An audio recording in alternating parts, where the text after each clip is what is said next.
This podcast is part of the Podcast Arcade Network. Welcome to the Covert Nerd Podcast. Thank you for listening. I really appreciate it. Please take a moment and pause this podcast right now and share it with somebody who you would think would enjoy the same topic, whether it's a family member, friend, coworker. I would really appreciate it. Please go to covertnerd.net for all of the previous episodes and the different ways that you can get in touch with me. And without further ado, let's dive right in and nerd it up. Got two wonderful guests, and they're experts. We'll find out why in a little bit. Got my kids here, Ruth and Aaron, are going to talk about board gaming and why they love board gaming.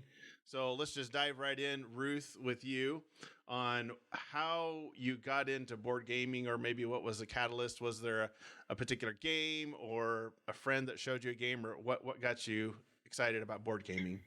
Well, it was always pretty common family-wise. Like every family gathering, we always had board games. Yep. But it was especially frequent with like when we would always go camping every year. And I remember always being so excited because it would just be like 2 or 3 days of like just board games. And like, that's all we would do. So that was always fun.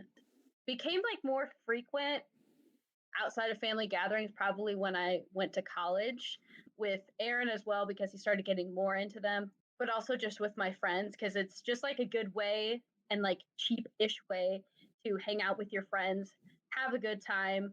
Also just like see sides of your friends that you never get to see. How competitive they are. Yeah.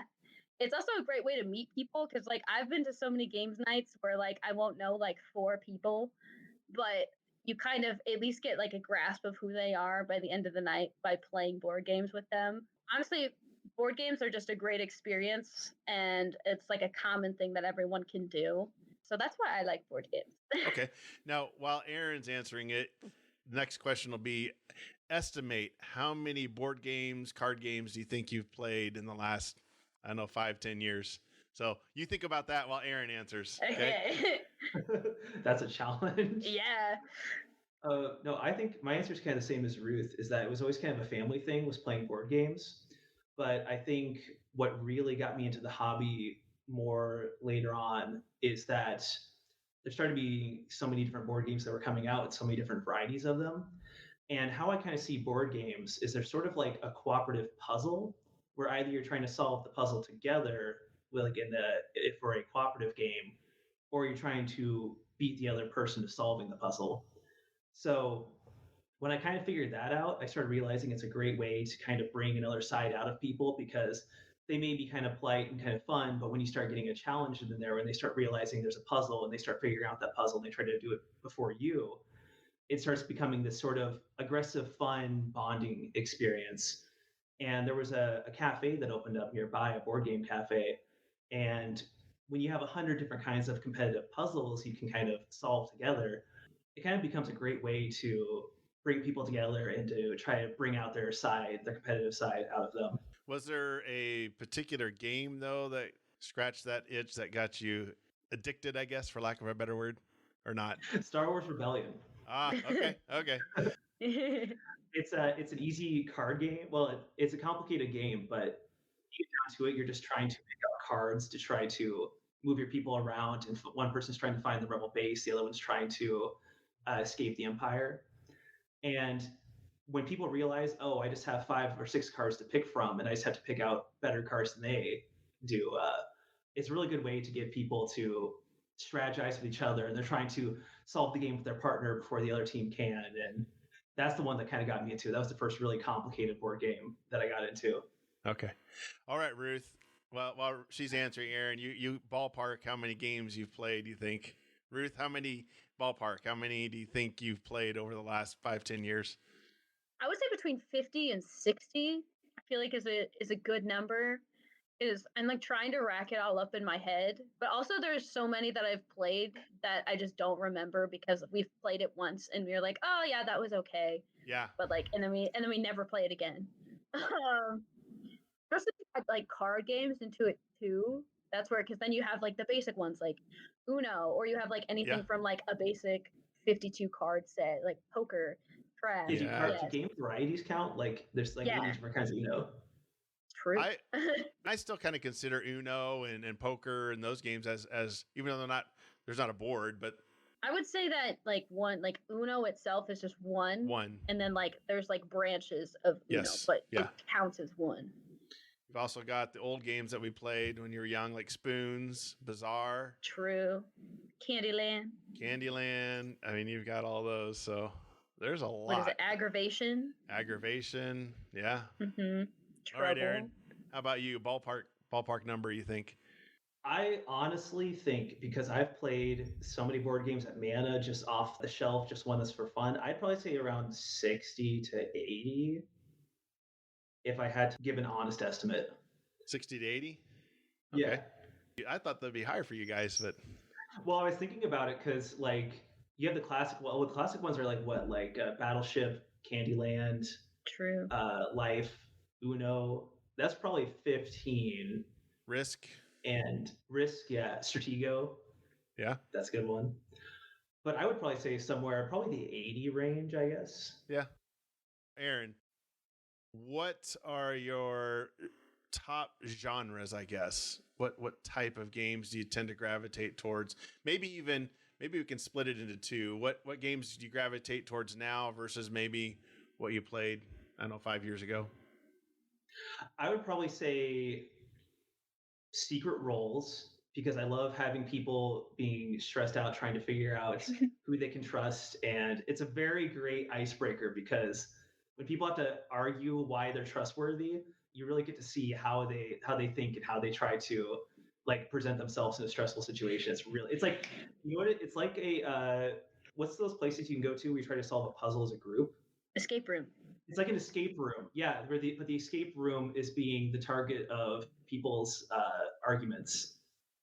And then I would say war games, because it's really fun being able to move miniatures across the board. It's very tactile, and moving miniatures across the board, keeping track of what this place is doing and where you want to move people. It's way more tactile than just playing cards, and I think it's fun. Always fun having a well done map that you can move things across. So figures and the tactile Yeah, one of feel the earliest. I think what got me into that kind of style and genre was definitely Hero Quest. Yeah. Because that definitely kind of spoiled me a bit when I was young, because having well done miniatures is I prefer over like tiny little cardboard pieces, like 1/8 of an inch cardboard tiles. marker. Yeah, like Yeah. or tiles to represent your troops. I like having well done miniatures. What about what you play now versus say 5-10 years ago? Is it pretty much still the same, you think? The genre? No, I'd say when you get really into board games, something starts happening. You start getting very picky on what you like and what you don't like, because you kind of realize, well, I'm not a big fan of just straight puzzle games or just straight games that don't give you much choice. Like Candyland, for example, is a game that you just draw a card and you move, and there's no decision making at all. So you kind of decide, well, I don't really care for that. I don't really care for this. When you start getting picky, you start realizing you get very, very specific. It's not just war games anymore. It's war games with a negotiation aspect. And it's not just war games with a negotiation aspect. It's war games that are cooperative with a negotiation aspect. You start getting more specific with what you like. So I would say that's kind of what's changed for me in the last 5 years. I've gotten more picky, and I've kind of moved towards basically exclusively like group games that involve a lot of people. All right, Ruth, what genres do you like? Similar to Aaron, probably because we play a lot of the same board games together. Hidden role, social deduction games, I love. I'm not very good at them, but man, is it fun to see like other people try and like figure things out. Because like most of the time I'll be wrong.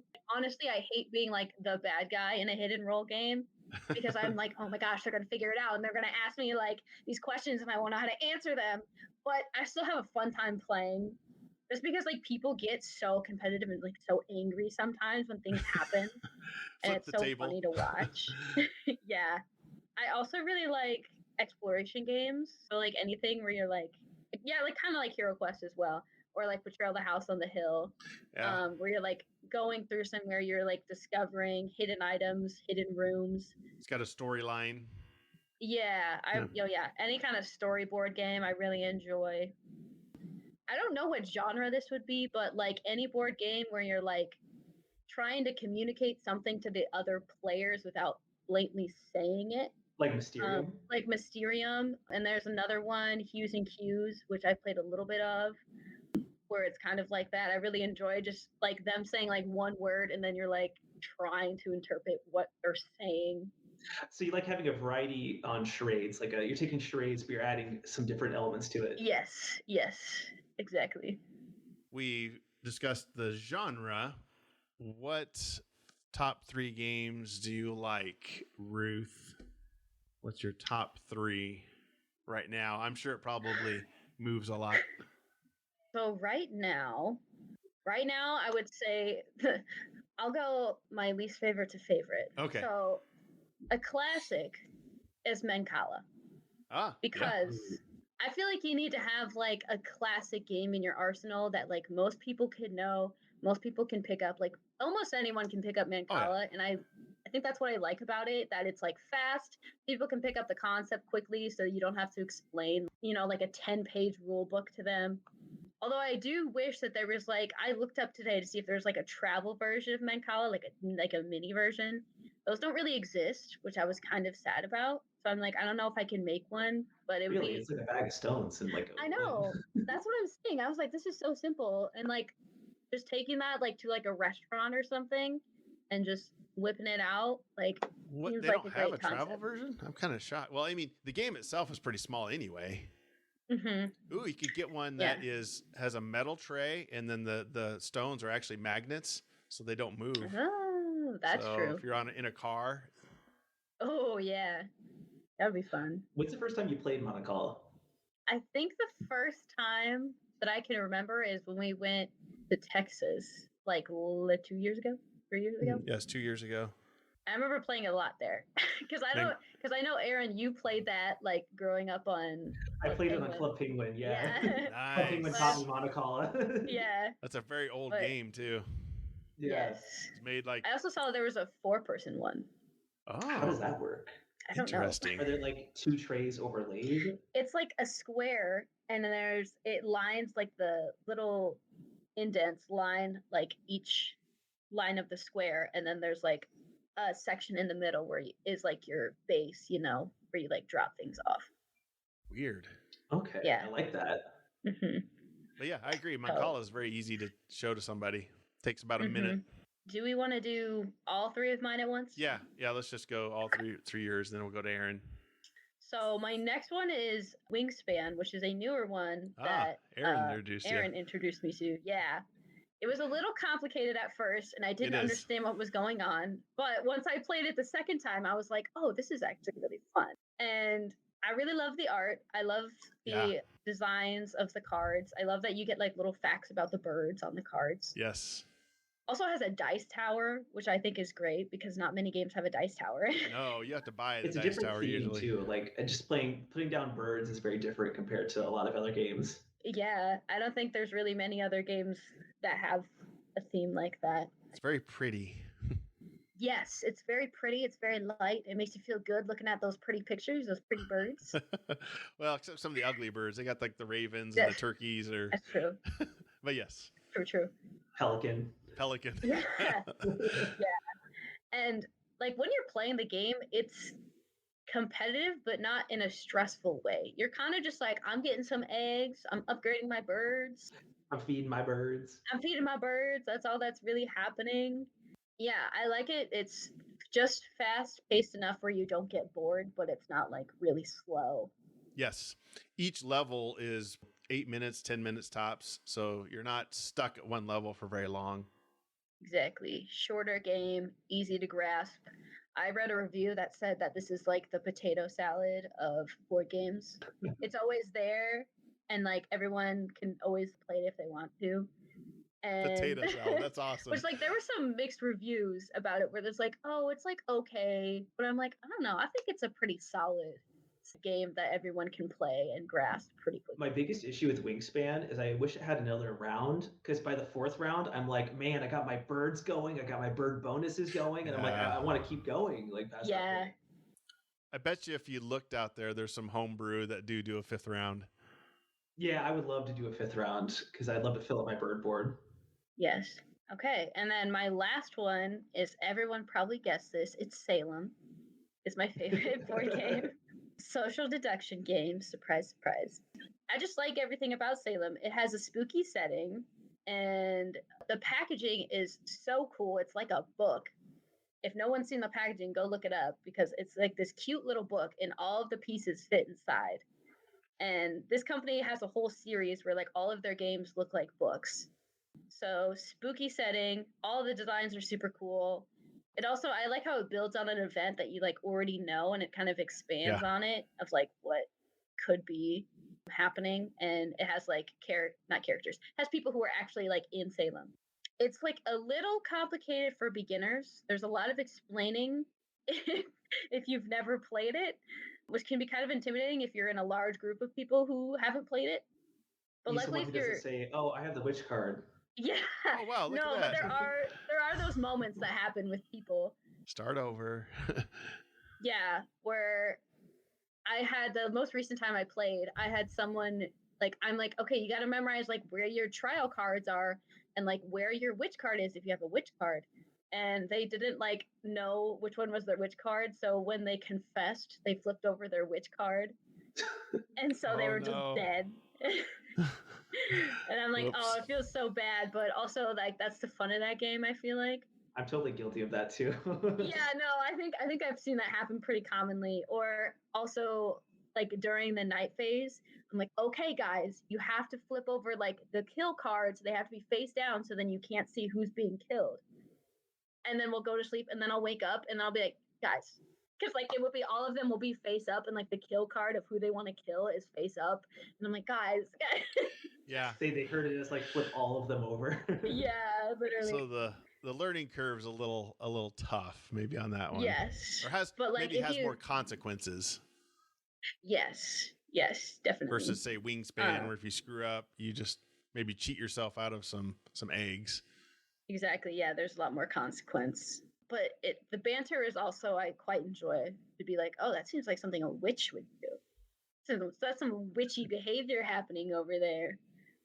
But I especially love how they integrate like the hidden role witch sequence, because I feel like there isn't many hidden role games that I can think of where like your role changes throughout the game, or you can like gain a role throughout the game. At least I can't think of one off the top of my head. So I think that's a very interesting mechanic that is not as common.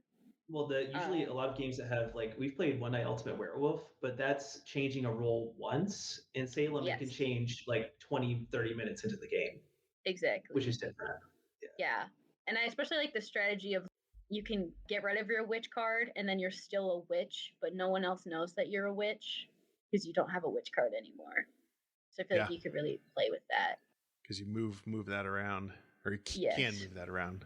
Yes. And some of the cards are just fun. Like you could just like destroy someone's whole hand, or you can give them the lover's card. So then if one of them dies, they both die. There's so many fun things you can do with that game. So that's my favorite game of all time. And I feel like it's going to stay there for a while. Ah, nice. All right, Aaron, what's your top 3 games right now? So I don't have a particular order for mine. I'm just going to start with my favorite, Spirit Island. It's a game that came out only like 5 years ago, and it is probably my favorite game of all time because it's cooperative. It works at all player sizes. A lot of games, like for example, social games, one of my favorites, usually you want to have lots of players, like a minimum of 4 up to like 10 for some games. But in Spirit Island, you could play 1, 2, 3, 4, 5, 6. Some people have played up to 20. I don't know how that works, but I'm impressed and I love it. That'd take forever. They had to buy like 3 different copies to get it to work. Wow. Okay.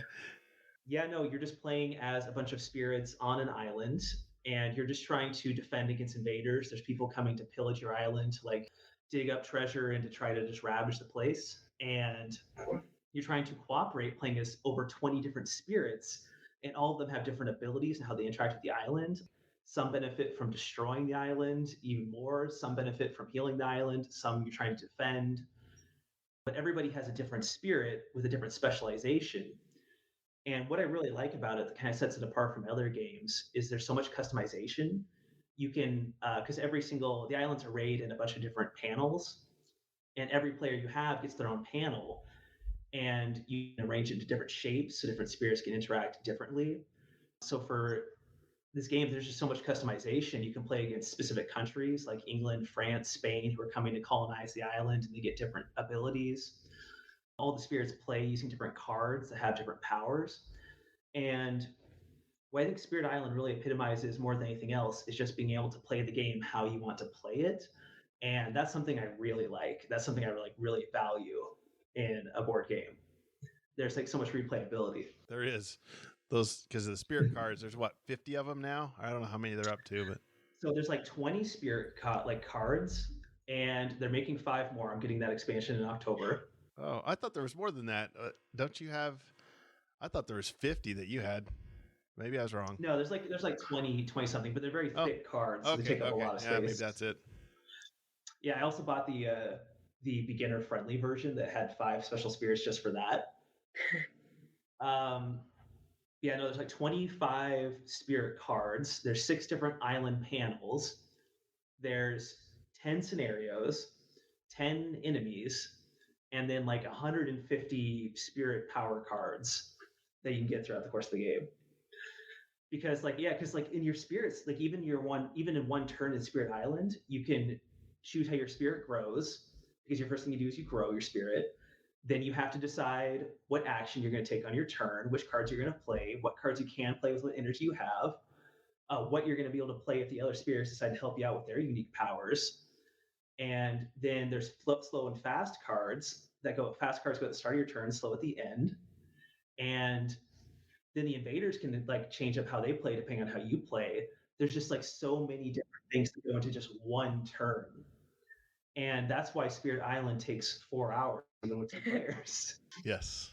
Because the biggest thing that comes into Spirit Island with new players is analysis paralysis. Because the longest thing it takes people to do is just to decide what they're going to do at the start of their turn. I agree with this. Yeah, right. That's even if you don't play with event cards, because at the start of the invader turn, you can have event cards that affect the island, and a lot of them come with choices like, do I want to poison the island even more, or do I want to cough up a lot of energy and then take a lighter hit? And so you have event cards on top of that, and then each opponent you face, like France or England, has like a special ability that affects you as well.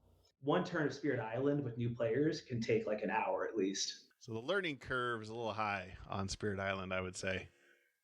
It is, but I would say if you get into it, you can do so much with it that a lot of other board games don't even get close to.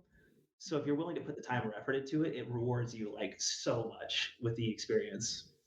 That's a unique game for sure. Yeah, no, it's only 5 years old too. That's the weird thing. It's like it's so interesting how new it is, but it's like it's on the top 10 board games of all time. Nice. All right, what's your number 2? Dawn Company. Okay. So in this game, you're playing as a bunch of family members who have a controlling interest in the East India Trade Company. And it's a nice company, you know, it makes so much money for you, but you don't really care about the company. You're in this for your family and the best, richest retirement you can possibly get. So you'll play different positions of the company, like the director of trade, you choose where ships go, manager of shipping, how many ships do we need, head of the military, what are we going to attack? But you're only doing those positions to get yourself nice rewards and to get yourself a big mansion at the end of the game. And so throughout the game, positions move around, people get fired, people die in office, and you'll negotiate with each other because the biggest position in the game is the chairman. And the chairman decides who the director of trade is. So you get to pick someone out from there. You get to pick from these little advisors in the company. And when the director of trade gets into office, they pick who the manager of shipping and military affairs is. And then military affairs chooses who's the commander of the army.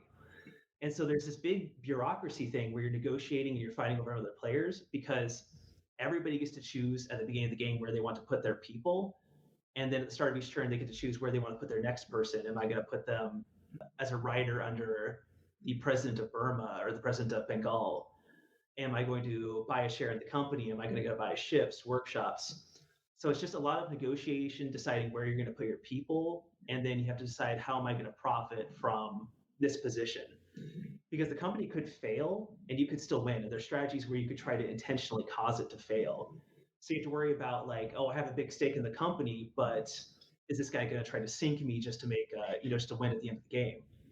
So it's a lot of fighting, and it's kind of funny that it's all about the East India Trade Company, but at the end of the day, it's all about families fighting over who's actually going to profit and win through managing this company just for their own personal gain. So I really enjoy it. It's got negotiation, it has interesting choices, it has a fun theme, and a lot of fun mechanics that work together to create a fun cooperative experience.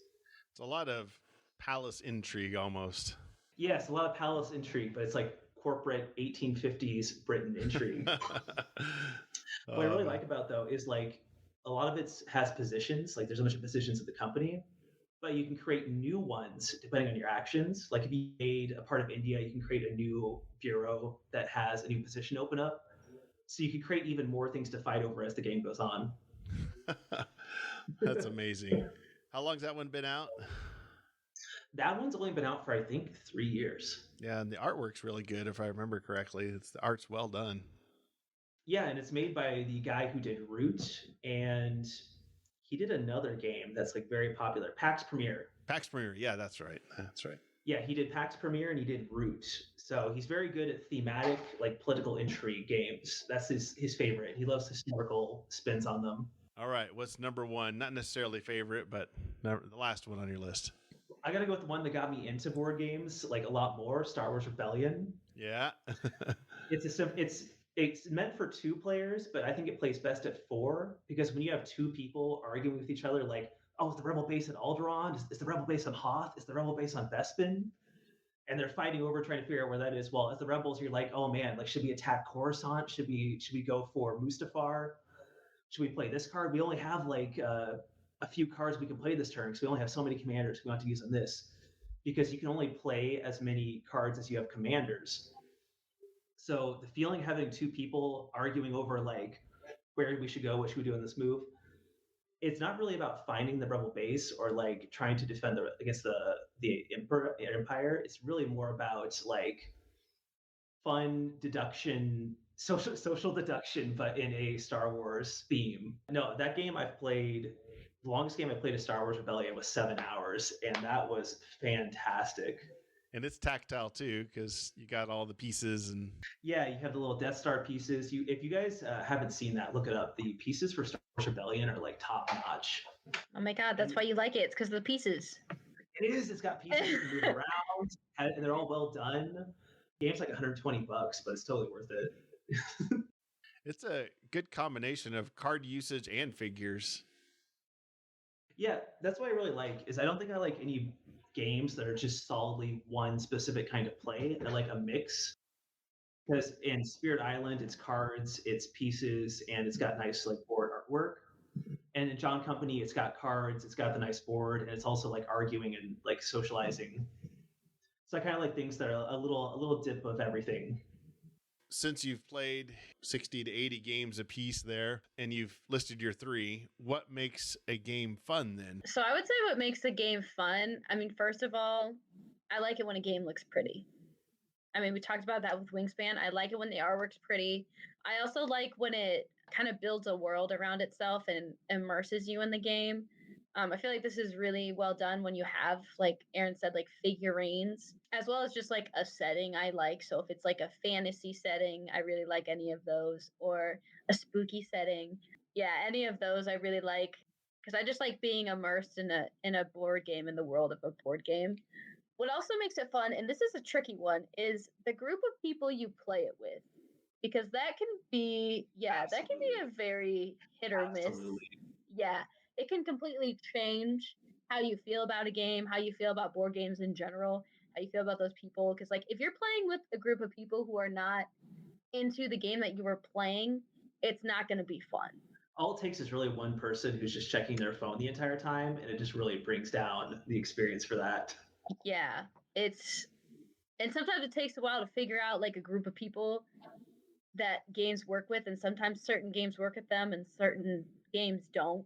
You know, like longer games where you have to like fully pay attention and strategize might not work with a group of people. And some people don't really get into that mindset where like they have to think and like strategize. Like it really is a different world for them in terms of like thought.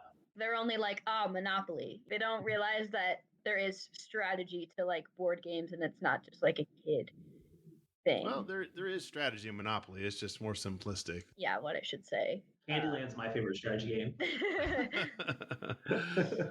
Overall, I just like board games because it always creates like a fun time with everyone. It's always a fun time to look back on. Like, yeah, remember when you completely freaked out when you figured out that I was, like I was this person or whatever. Like, remember how you acted when we accused you of being this person? So, personally, on this topic, I just want to bring up that 10 years ago, we were playing a game of Risk at a family celebration. I love the story. I love the story. And I don't remember what exactly happened, but I moved my pieces to a spot. And then Ruth said, "No, Aaron, you can't move your pieces there." And I was like, "Oh, that's silly, Ruth." And then my brother came in and said, "No, Aaron, you can't do that." And I was like, "Wait, what are you talking about?" And then everybody around the table said, "Yeah, Aaron, like you lost that, or like you can't move there." And somehow Ruth does this all the time when she plays little jokes, but this one actually worked, and everybody believed it. And I ended up like losing a bit in Risk for a while. And Ruth didn't even think it was going to work. I could tell the look on her face. She was just joking, but she went along with it. And I lost like a round of Risk or something like that.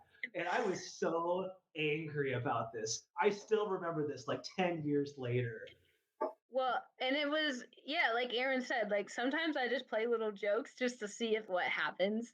Because, like, I think it was like we were going around the board and we were placing our pieces, and I had just gone. And no one saw me go, though. So I was like, Aaron, you can't put your piece there because, like, I wanted to put my piece there. And then everyone was like, yeah, Aaron, you can't put your piece there. And then I was like, yeah. And then I put my piece where I wanted to put my piece. Aaron was just like, I could feel the anger coming off of him. He was so angry. It wasn't Risk. Little I know it was social deduction, and I lost that round. I think I lost that game of Risk though. I don't think I won, but that was like a peak moment of board gaming for me. Bluffing. Ruth is like, I won. I may have lost the war, but I won this battle. Exactly. That's funny. Exactly. Ooh, that's like a poker bluff, and you won. Yeah. Yeah, she didn't even try. Yeah, no, I didn't even try. One for you, and then I suppose 10 other losses. So hey, you gotta gotta count your wins when you can. For me, what makes a game fun, I think, is player interaction. I really, really, really like games that involve players having to talk to each other, like either negotiate, argue, fight, strategize. What really maximize like players talking, because like I said at the start, is that I see board games as like a collaborative puzzle. And I think they're at their best when the players are talking amongst each other, trying to solve this puzzle. So things like Spirit Island, for example, players have to cooperate, talk over strategy. They need to figure out how they're going to defeat the invaders and save the island.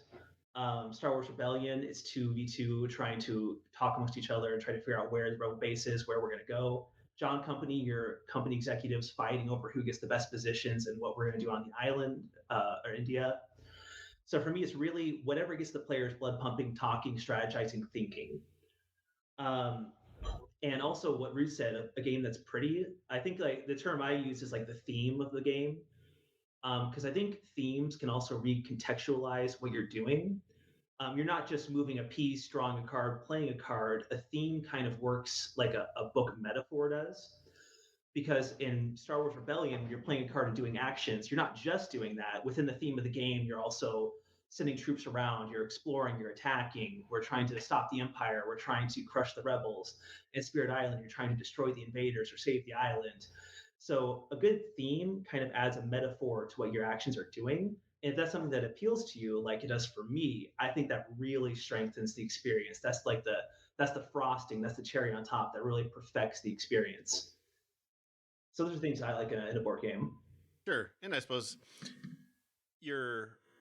what mood you're in that day also affects what game you're going to play and how fun the game is.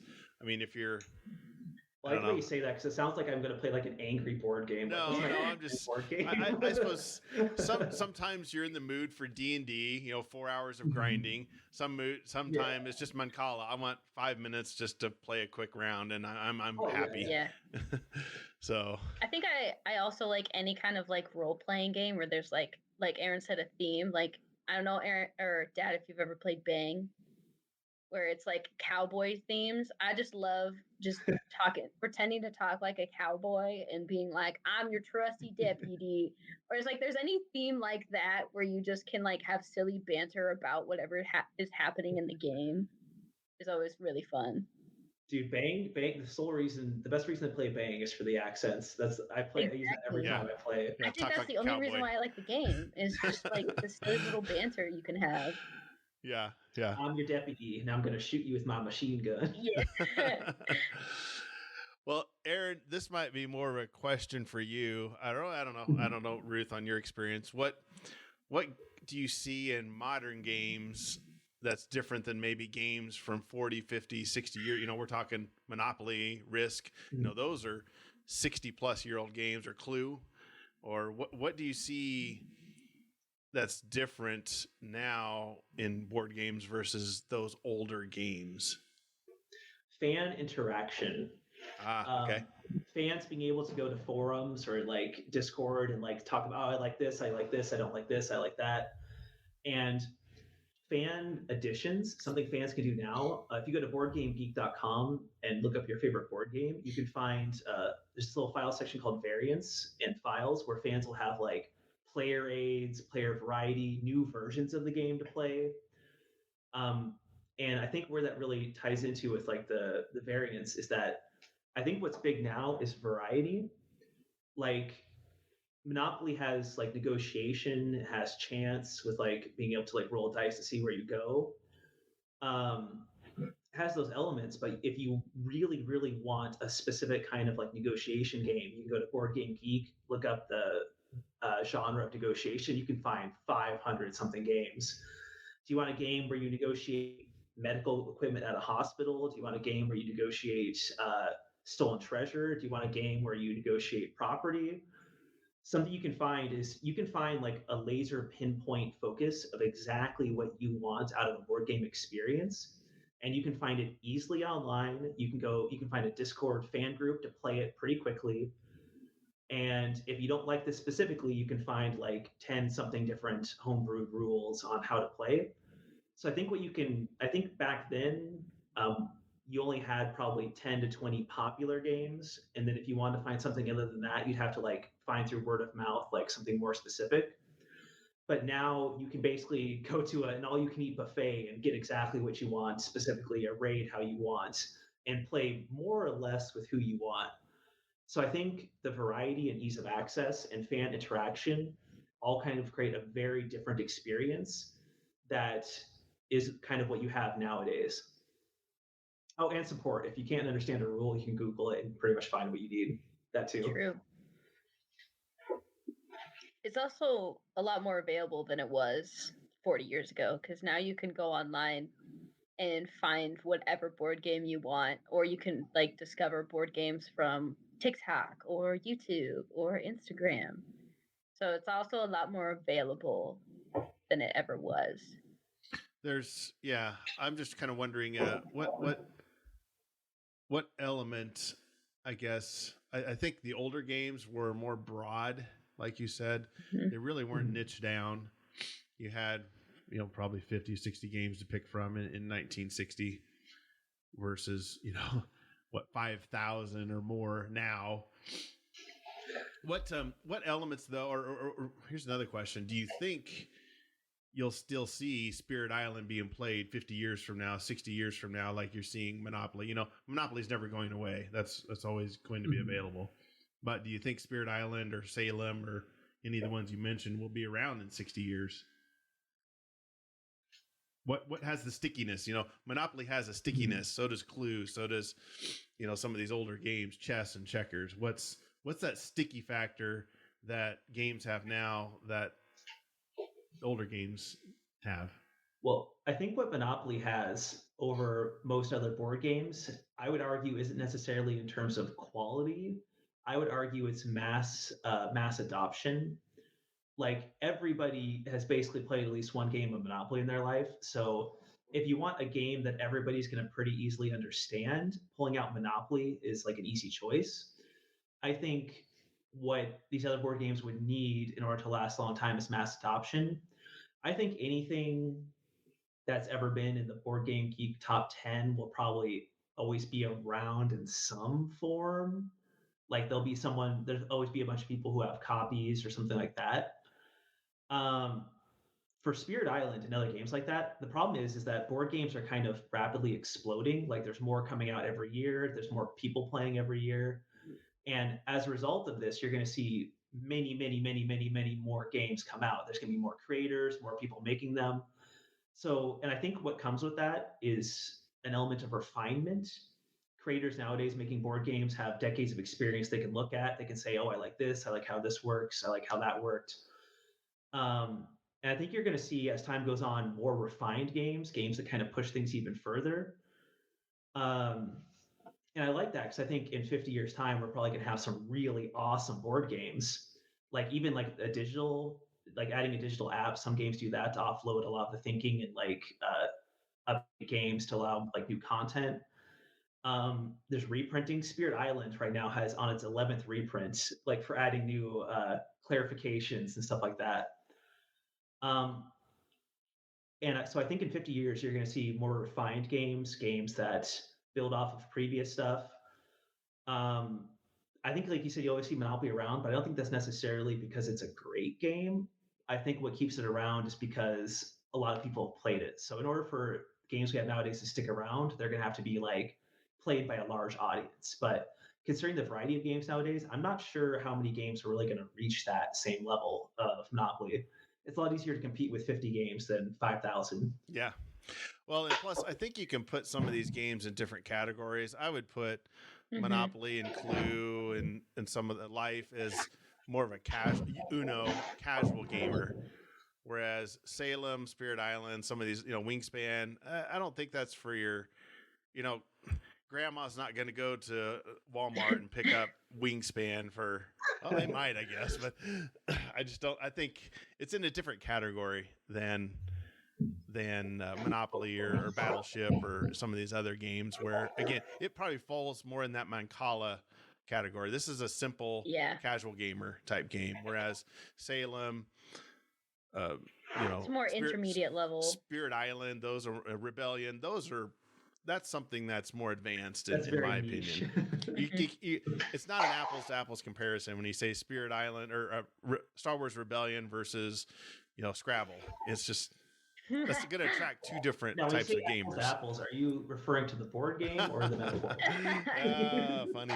Yes. So anyway, those games I sent out, I sent out a statistics thing. I don't know if you saw that, Ruthie.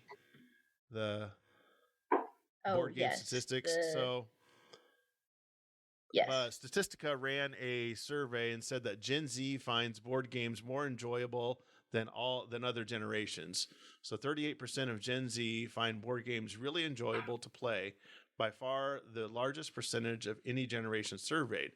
But so the next survey by Meeple Mountain said that board games are most popular between the ages of 25 and 54.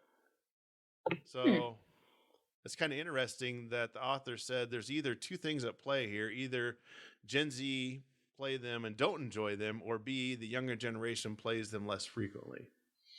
Now, Aaron and I talked about this. I think the reason just is 25 to 54-year-olds it's the most popular, board games are the most popular, is because they have the money to buy them.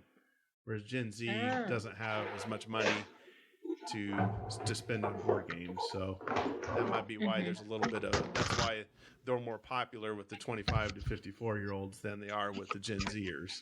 So that's probably what's going on there. But anyway, I thought that was an interesting statistic. And then 10.22% of gamers spend over $1,000 a year on board games, according to Print Ninja. I feel like that's definitely Aaron. Aaron falls into that category. Yeah, Aaron falls into that category. That's what I was saying. I've definitely spent at least $1,000 in the last year on board games. It can lead to an addiction. Yes.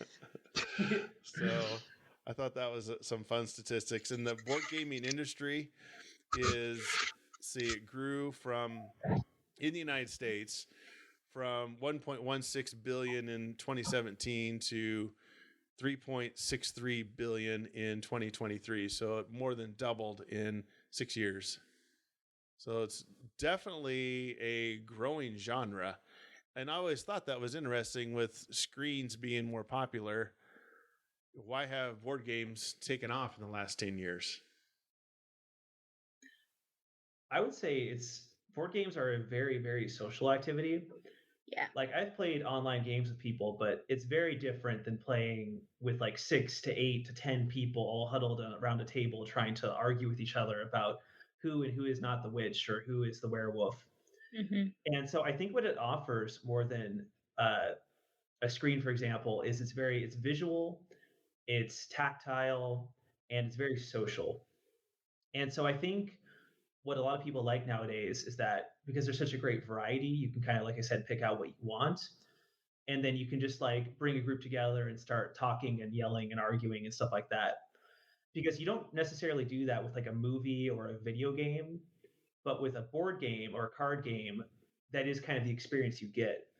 So I would say it's tactile, social, and more available than it's ever been for a group, especially post pandemic, where people are used to like either not socializing too much or being locked in a space with other people.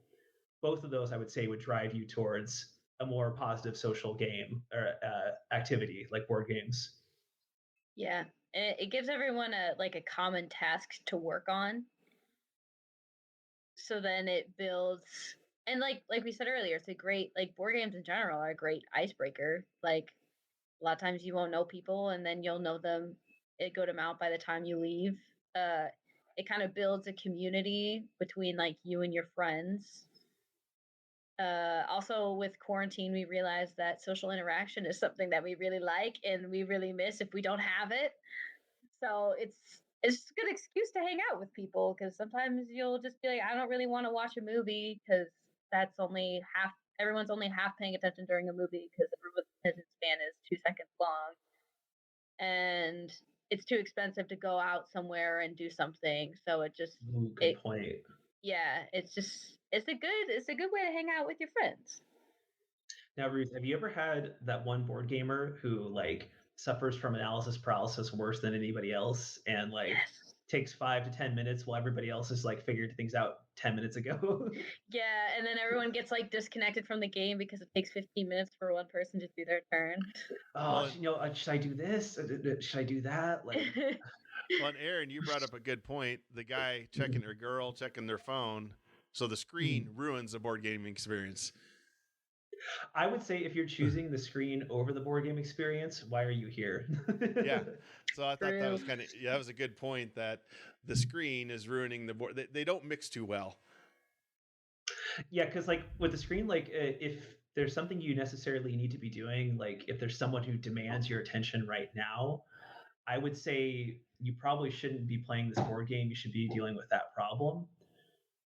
Because I mean, unless you're like a doctor waiting for some kind of response back from a patient, like I don't think you necessarily need to be on your phone, because that signifies to me either you have some kind of issue in your life that's demanding like a lot of attention. And again, I would say, why are you playing a board game? Like, go deal with Yeah. it. Go deal with the issue. Yeah, go But deal with your issue. I thought. Because Well, go ahead. I've just played lots of board games, and like when the board game's good, like nobody's paying attention to their phone. Yeah. Like, Yeah. Well, I was going to mention, Aaron, you mentioned two games. Well, not two games. You mentioned one game based on an IP, Star Wars, but then there's also the Lord of the Rings game that you like too.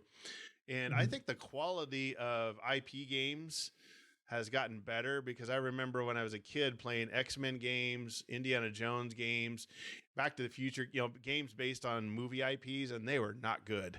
You can tell that the studios just threw this out there and let's sell a bunch of games based on a movie and Star Wars games and stuff too. And so I think looking at the IP games that are out now versus then are much better, which I think gives gamers more, like you said, a way to niche down. And if they're a really big Game of Thrones fan or a Harry Potter fan, odds are the game that they came out with is actually pretty decent and it's actually fun. I didn't even know there was a Back to the Future board game. I'm looking that up right now. Yeah. I want to know what this looks like. Yeah, If I think it there looks was a that back. bad. I know there's an Indiana Jones one and an X-Men one. I remember playing. The X-Men game was horrible and it was not very good. I think they had a Was that the Spider-Man one that you game. had that you had when I was a kid that had like little miniatures, like Yeah. had like Professor X and Yep. Iceman? Yeah, that was another one I need to look into. I remember the miniatures on that one looked cool. They were, I'd say, that did that it was the about it. only Did it good look part of the pretty? game. That's It you looked know. it's kind of pretty. I'd give like a 7 out of 10. Like 7 out of 10 looks pretty. Yeah. no, Well, your the question figures though on didn't the quality of compensate for the game IPs, I would quality. say yeah, because like Star Wars Rebellion, there's nice, well done figures. There's a whole map, cards with unique art. War of the Ring is a whole another thing. Like you have 20 different kinds of miniatures split across 6, 7 armies, and then you have all those little cards and stuff like that. But another thing, like to tie back to the other question of what the difference is between board games now and 40 years ago, you can go on Etsy and you can get 3D printed mountains that match the mountain ranges. You can get a custom Mount Doom. You can get hand painted figures for every single individual in the game. You can get custom maps. Like you can get a whole new experience. So I would say the quality of everything, like both from the company and from fans, is like different. If you have $1,000 you want to spend on a board game to make it like nothing else, yeah, you'll have a one of a kind, amazing board game. Well, and the playability, to reference that X-Men game, it just didn't have, the figures looked great, but the playability, there was no fun to it. It was almost Candyland with X-Men figures essentially. So it's fine if you're 5, I suppose, but if you're 10, 11, 12, that'd be a step up to me over Candyland. I'd like X-Men Candyland. Like yeah. You drew Muir Island move up to space or something like that. That's kind of what it was. So you have to have, yes, it has to look pretty and look great, but if there's no fun playing it, it doesn't matter how pretty it looks. It's just like the old saying, you can absolutely put lipstick on a pig, but it's still a pig. So I was running into that problem the other day. I was playing this game called War of Whispers. It was like a Game of Thrones knockoff, and everything looked nice, but the game felt like it hadn't been play tested. Like cards would have vague descriptions. The instructions were like very thin. yeah. Like you said, it looked very nice. It looks great, but if a game isn't explained well, it doesn't have good mechanics. Like, I hope you didn't spend money on it. Yeah. Well, hey, is that one of your worst games? Let's get into maybe your worst games you've ever played. Is that one of your worst games, Aaron? Oh, see, I've played so many. That was a difficult question. Ruth, do you have one off the top of your head? You were talking about it earlier. Okay, well, if we're going worst, because there's worst and weird ones, so I'll talk about both of them though. Okay. Worst game, Phase 10. Phase 10? Yes. Phase 10. Oh, really? Like, just growing up, I remember being like, this game is so boring.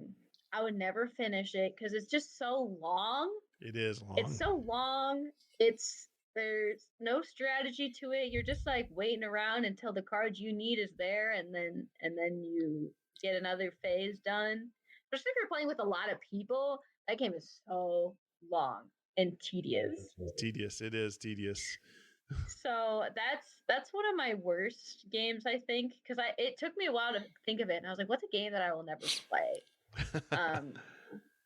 And then the strangest / weird game is, me and Aaron have played your worst nightmare, and it's like, Aaron, it's that one with like the black snake on it I or know, whatever. I sold it at the swap meet. Yeah. That's how bad it was. Yeah, we played it because like the concept of it is that you're like trying to figure out your friend's worst fears, and it's like, oh, it's a frightening game with scary nightmares, and all the players face their fears, and in one of the descriptions it says it's a great icebreaker. This game inspires conversations as the players share what really scares them and why. And you think, okay, no, that sounds interesting, like I can figure out my friend's worst fear. And some of the cards just from this image are a closed shower curtain, someone's worst fear, walking over sidewalk grates, slipping on banana peels, short battery life, losing, or getting HIV. I would say getting HIV is a much different fear than a closed shower curtain. I think that's why it doesn't work, because like these fears are so ranged, where it's Yeah. like, oh, I don't like stepping over a grate, or I don't like stepping over like a puddle of water, but also I don't want to be like have this disease, like Slip on a banana peel. It's like I'm scared. I'm scared of like dying of old age, and also getting a poorly flavored gum like wrap or gum. Yeah. Or whatever. And I remember we played it, and you have to like rank of like which ones you think that person would be the most scared of on like a scale of like 1 to 5 or whatever. And it was just like boring. Yeah. It just didn't work. Yep, I managed to sell it for $10 at the swap meet. I was surprised I got that much. That's surprising. That's surprising. That's like almost, you almost got your money back, because I feel like I know, right? $15 or something. They fell for the cover art. Yeah, that's what happened to us. That's what happened to us. That's the one that gets you in by the cover. Yes. So that's one of my strange games that I've played. How about Pigmania? Pigmania. I've never. Oh, I'm gonna Google that. Hold on. Oh, I had it. You have it. It's at Grandma and Grandpa's house. You have to roll the pigs. They're like dice, and the different positions they get into give you more points. I've never played this. Oh, okay. We'll have to play it. Wait, let me look at the. Yeah, no, I don't think I've played this. I thought you did. It felt like something they had pulled out at some point. Maybe Aaron did, but yeah, maybe I just don't remember playing it. It's at Grandma and Grandpa's. Well, that's the weirdest game I think I'd have to put up with there. Wait, I think I found an old cover art, and it does look kind of familiar. We'll have to play it. It's silly. It's for little kids, but it's just kind of goofy. So anyway, all right. Aaron, how about you? Weirdest or dumbest game or worst game? My worst game of all time, and this might be a little contentious because it is popular. I'm going to say Cards Against Humanity. Yes. Ooh. Yes. Thank you for bringing that up. You just made about half the listeners mad. Who love it. I understand why they enjoy it, but I hate it because it's Candyland for adults in some way. Like you just draw a card, and then the grossest, most like sexual, most like aggressive card wins almost every time. It's an excuse to get people who don't play board games or who don't want to think in a board game to play. I understand why, like I said, if you're in a mood where you just don't want to like spend an hour doing complicated math problems in like a board game, I understand like it's the easy one to pull out to play it. But like, it's just not fun. It's the same one. The most fun I've ever had with Cards Against Humanity is drawing 3 to 4 cards, handing them to someone and saying, which one of these would you want to go through the most or the worst or like the least? Like, when you take Cards Against Humanity and you force people to start asking questions like, oh, these are your 3 roommates, like the shark from Jaws, Arnold Schwarzenegger, or like some other hero, Luke Skywalker, whatever. Who would you want as a roommate? Like when you ask them questions like that, it's actually fun because people have to put their personality into it.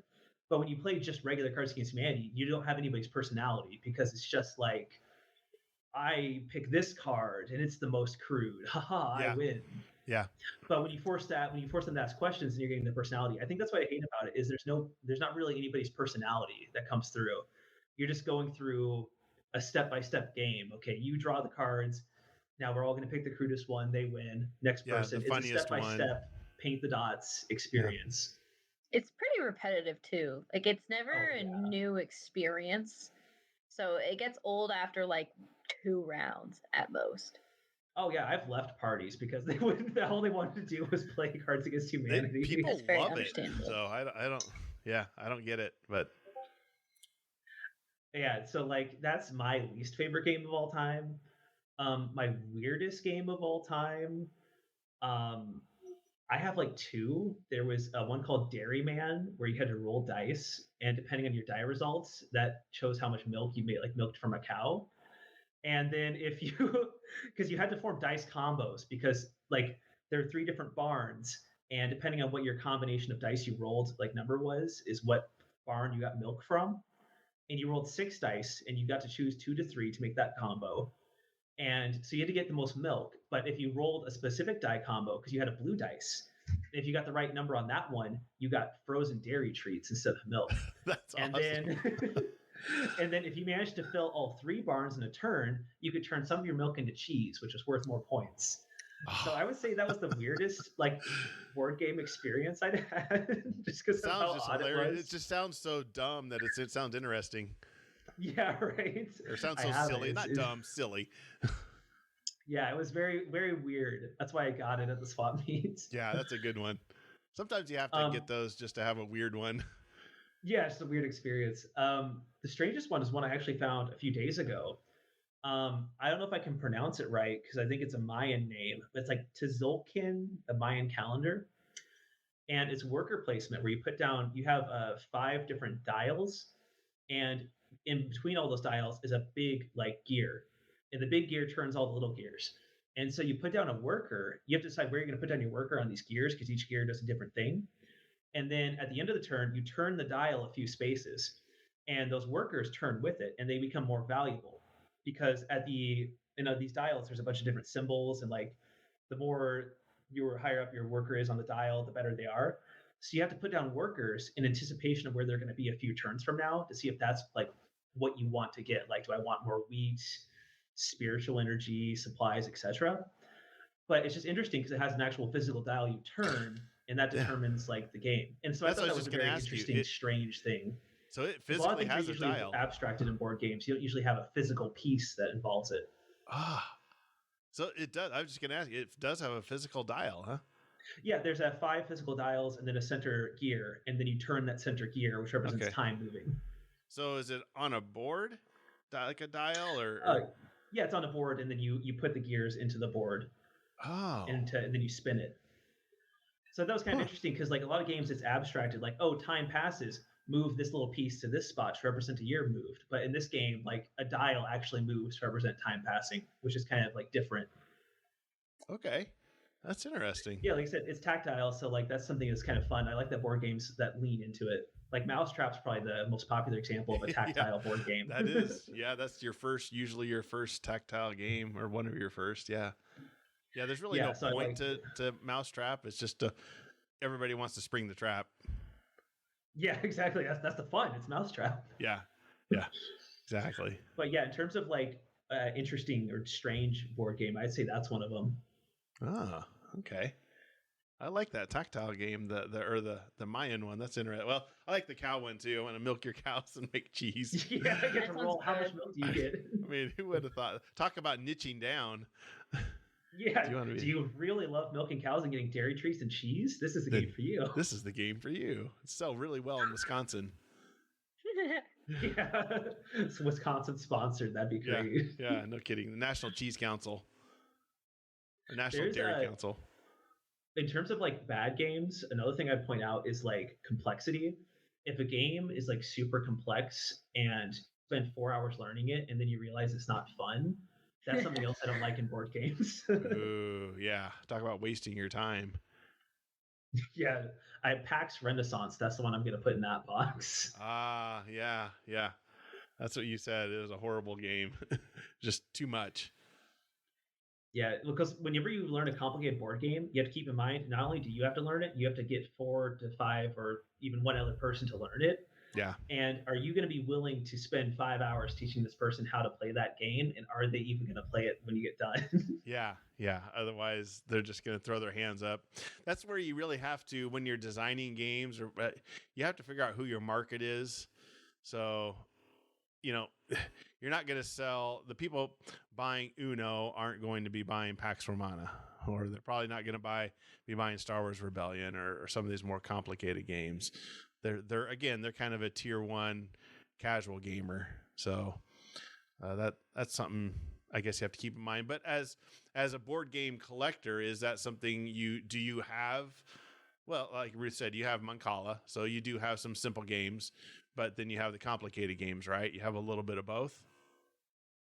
Yeah, because I think it's a very different experience. Like for casual games, that's if you just want to pull out something quick at a place just to play games, or to play games with people who aren't usually familiar with those kinds of games. I would say when you're playing complicated games, you're trying to get like a deep, something you can really sink your teeth into kind of experience, and that's something you're probably going to seek out more than just a casual like let's play a game of Uno Spin or Uno, Yeah. the one with the machine that shoots out the cards. Yeah.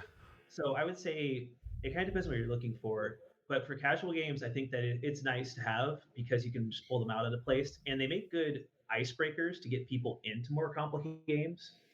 So I think they're good, like footstool, I guess, to get to where you want to go.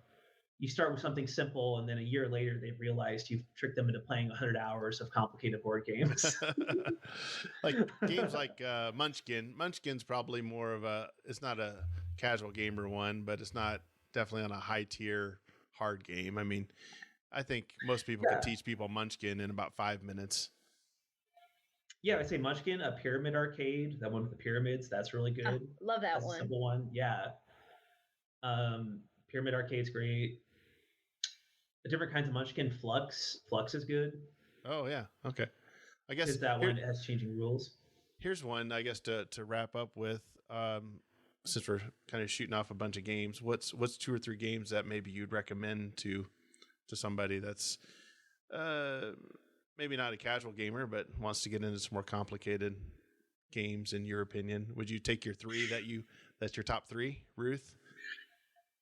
Well, it depends on like what level they're at. If you're talking to somebody right now, you're like, hey, what's some games you'd recommend me playing? What would you recommend, Ruth?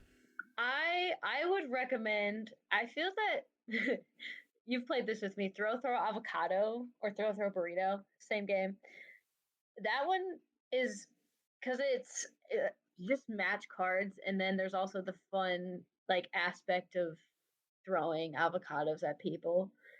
I feel like that's a fun party game too that you could like easily teach people. I feel like that's a good introduction game. Yeah. There's also, I don't know if I've played this with you guys, Psycho Killer, which is I'm trying to think of another example. Like Exploding Kittens. It's kind of like that game. More like simple concept games are really good for starters. Also, I just think any hidden role game is always fun because I think people don't understand that like the strategy of that and the fun of that would adds a lot of fun to any kind of board gaming experience. So One Night Ultimate Werewolf, I think that was one of my first experiences with a hidden role game. Has a fun theme. Yeah, it has a fun theme. It also has the fun aspect of having like your phone, your device, like announcing roles as the narrator, which I don't think any other board game does. That is kind of a cool use of technology. I'll admit that. Mm-hmm. Well, and it gets around the problem in hidden role games where one person has to be the narrator and also a player. Yes. Happy Little Dinosaurs. I would very much suggest that one. Someone who's starting out. Happy Little Dinosaurs. Simple concept, adorable art, fast gameplay. Love that one. Yes, exactly. If you had to get anyone, if you're just starting out, I would say Happy Little Dinosaurs. Okay. All right, Aaron, how about you? If you're person in the game store is like, hey, I'm looking for a couple games, what would you suggest? I would go with all social ones. And luckily for Spirit Island, if you want something simple, they made Spirit Island Horizons, which was purposely made for people new to board game, more new to board games and wants an easier Spirit Island experience. So I would say that one. They have all simple spirits. It's only the base game cards, no special things like events and enemies. It's just like basic Spirit Island, and it's like way cheaper than Spirit Island too. Spirit Island's like $90, so I think Horizons was like 40. Nice. I would say Betrayal at House on the Hill. Yes, it's like a darker version of Scooby Doo. You just play as like 5 to 6 characters, all going through a mansion. You lay down tiles to kind of find the mansion as you explore, and then one person ends up being the traitor who has to kill all the other players. But that's randomly determined based on where you go. So you'll never know who's going to be the true villain. And then after that, I would say Mysterium, on the topic of Ruth. She was talking about like being given an object or a word and you have to vaguely describe it. In Mysterium, one person plays as a ghost who literally cannot talk from the moment the game starts. And they have to show each player, because each player has like a hidden object that they have to find, and you have to give them like a list of like 7 or 8 very vague pictures, and they have to kind of figure out, okay, what object am I looking for? Who's the killer? Who's the person?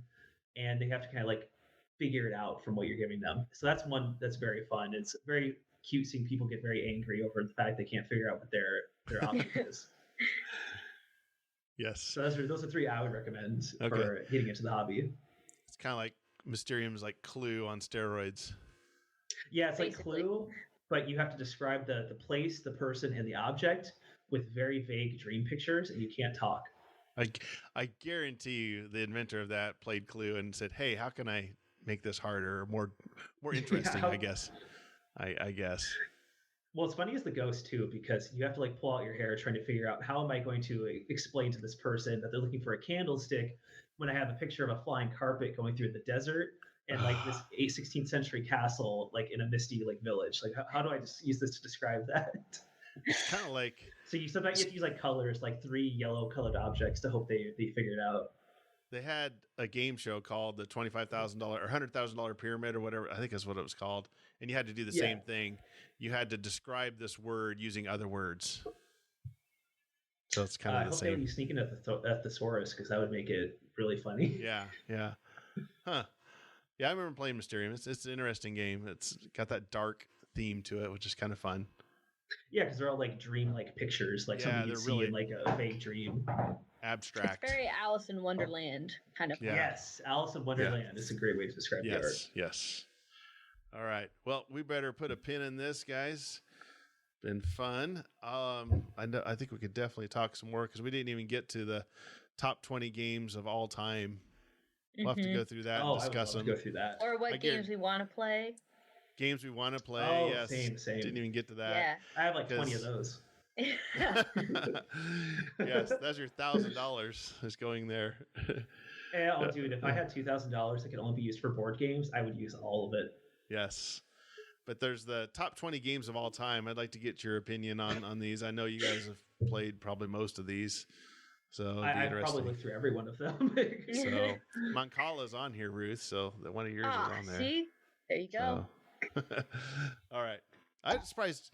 I was just looking. Go's not on here. That's an old game. Well, you're talking top 20 games on Board Game Geek, or which website are you using?